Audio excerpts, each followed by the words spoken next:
terrorists shouting Allahu Akbar, and Christian houses and churches were set ablaze simultaneously across these communities. And those attacks, according to information reaching us, are still ongoing as we speak. Well, Masara, we're talking about anti-Christian pogroms. We're talking about mass graves. We're talking about terrorism. We're talking about kids being killed because they're Christian.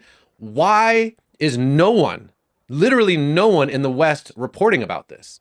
Yeah, because the Nigerian authorities, who are, by the way, Muslims and seem to either be complicit or just turning a blind eye, have found a way to distort the narrative, to churn out false narratives, describing these attacks as mere clashes between sedentary farmers who are chiefly Christians and semi-nomadic cattle herders who are Muslims.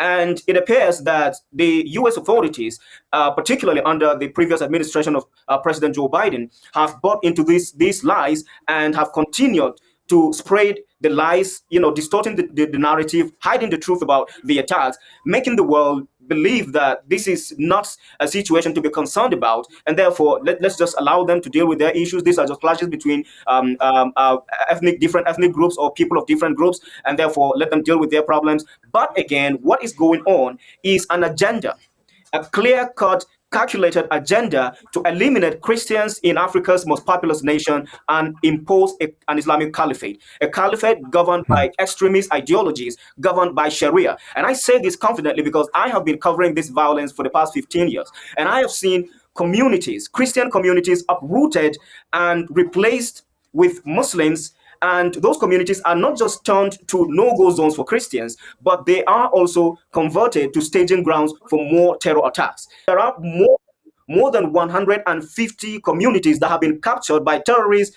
in Mahanga to capture more communities. And this is happening over and over again. So the area that has suffered the latest attacks is one of those that has managed to survive the attacks through the efforts of civilian guards, civilian volunteer guards, who, by the way, just managed to defend with makeshift weapons, chiefly homemade single-shot pipe guns and hunting rifles, which are never in any way effective to repel these attacks.